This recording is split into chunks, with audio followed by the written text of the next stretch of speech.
दोस्तों नमस्कार। आज फिर मैं हाजिर हूं एक और सच्ची घटना के साथ। दोस्तों आज की जो सच्ची घटना है वो एक ट्रेन की है, जो ट्रेन बनारस से मुंबई के लिए रवाना होती है। बनारस स्टेशन पर एक शख्स जिसका नाम पप्पू होता है, वो अपने दो छोटे छोटे बच्चों के साथ ट्रेन की एक बोगी में चढ़ता है। जिस बोगी में वो चढ़ता है उसमें जो लोग बैठे होते हैं वो पप्पू को देखकर चौंक जाते हैं कि आखिर ये एक अकेला शख्स इतने छोटे छोटे बच्चों को लेकर कहां जा रहा है। उन्हीं में से एक शख्स पप्पू से पूछता है कि आखिर भाई, तुम इतने छोटे बच्चों को लेकर अकेले कहां जा रहे हो, इनकी माता कहां है। पप्पू इसका जवाब देता है कि मैं इनकी माता के ही पास इनको लेके जा रहा हूं मुंबई। तो लोगों को जब पप्पू ये जवाब दे रहा होता है तो लोगों को उसके ऊपर थोड़ा शक होता है कि आखिर ये इतनी बात कहने में झटपटा सा कैसा रहा है। लेकिन लोग करते तो क्या करते, क्योंकि उनको पप्पू की बात माननी पड़ती है। और ये सारे लोग चुप होकर उस ट्रेन की एक बोगी में बैठ जाते और ट्रेन बनारस से मुंबई के लिए रवाना होती है। ट्रेन चल रही होती है और बोगी में सभी लोग बैठे होते हैं और कुछ लोग उन बच्चों को खिलाने लगते हैं, क्योंकि ये थोड़ी देर का सन्नाटा था। क्योंकि पप्पू का जो लड़का होता है वो मात्र 2 से 2.5 साल का होता है और उसकी एक छोटी ही लड़की होती है जो करीब 5 से 6 साल की होती है। जब ट्रेन चलती है तो बच्चों को जब ये खिलाते हैं और सभी लोग खिलाने लगते हैं तो बच्चे भी बहुत खूबसूरत होते हैं और खेलने लगते हैं। लेकिन तब तक शाम का वक्त होने लगता है। पप्पू की जो बेटी होती है जिसका नाम परी होता है, वो उसकी सामने वाली सीट पर एक लड़की बैठी होती है जिसका नाम किरण होता है। वो पप्पू की लड़की परी उस किरण नाम की लेडी को देखे जा रही थी। वो किरण परी को अपने पास बुलाती है कि बेटा आओ, क्या तुम मेरे पास बैठोगे। परी तुरंत उठकर अपनी सीट से उस किरण के पास बैठ जाती है। किरण परी को बिस्कुट खिलाती है और बहुत सारा प्यार करती है। तो वो परी जो होती है पप्पू की लड़की, वो उसी के साथ बैठकर सफर करने लगती है और उसके साथ घुल मिल जाती है। ऐसा महसूस करती है जैसे उसे कोई अपना बिछड़ा मिल गया हो। लेकिन सफर आगे बढ़ रहा होता और इधर रात हो रही होती है। तो पप्पू का जो लड़का होता है 2.5 साल का, वो रोना शुरू कर देता है और करीब रात का समय होता है, जब रात के करीब 8 से 9 बजे के बीच का टाइम होता है।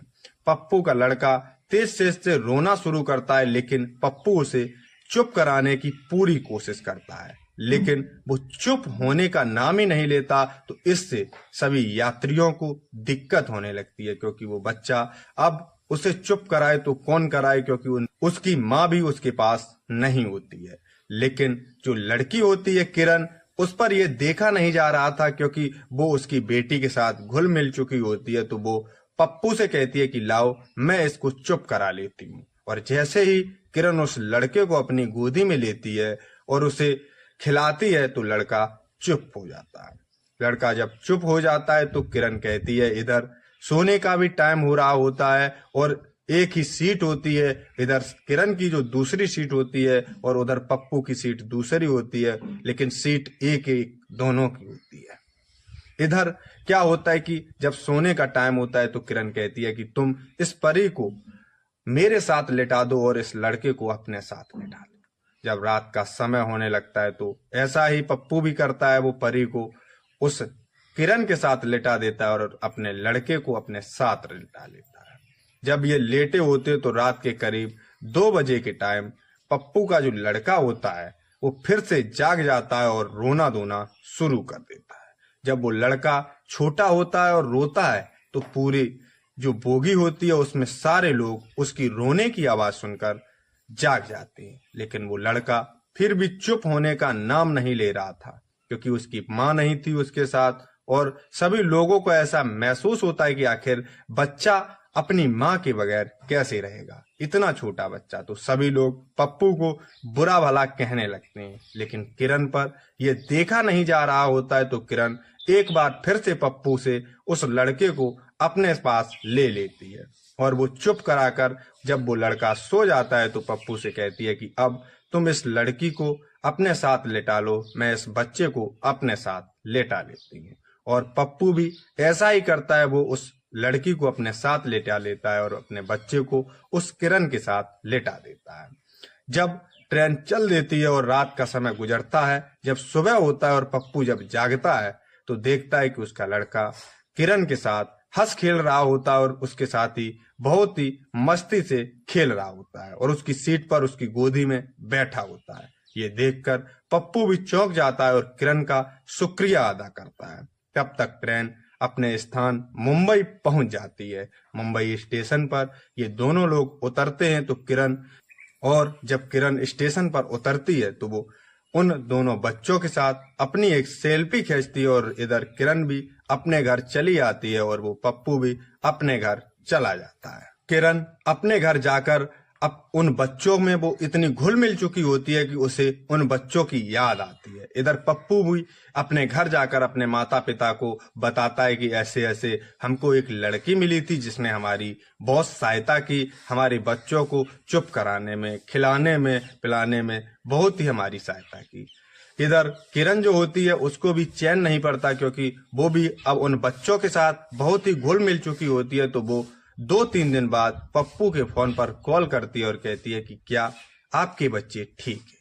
पप्पू जब ऐसी आवाज सुनता है तो वो तुरंत पहचान जाता है कि ये किरण ही बोल रही है। तो वो कहता है हाँ ठीक है, आप अपने हालचाल बताइए। तो किरण कहती है कि मैं तो ठीक हूँ, मेरा मन ऐसा कर रहा है कि जैसे मैं उन बच्चों से एक बार फिर मिलना चाहती हूँ, तो आप बुरा ना माने तो मैं आपके घर आ सकती हूँ। पप्पू कहता है कि नहीं, इनमें ऐसी क्या बात है, आप मेरे घर आ सकती हैं और आप जब चाहे तब आ सकती हैं। तो किरण कहती है कि मैं कल आपके घर आपके बच्चों से मिलने आऊंगी। जब पप्पू ये बात सुनता है तो वो अपने घर वालों को जब ये सारी बात बताता है तो घर वाले उसके स्वागत में अच्छे अच्छे पकवान बनाते हैं। और इधर अगली सुबह किरण जब पप्पू के घर पहुंचती है तो उसकी माता पिता परी सारे लोग उससे हंसते खिलखिलाते। और इधर पप्पू ने भी अपने घर पे बता रखा था कि ऐसे ऐसे वो लड़की आ रही है जिसने हमारी बहुत सहायता की थी। तो उसकी माता जी भी अब जान चुकी थी कि यही लड़की है जिसने हमारे बच्चों को बहुत ही प्यार किया है।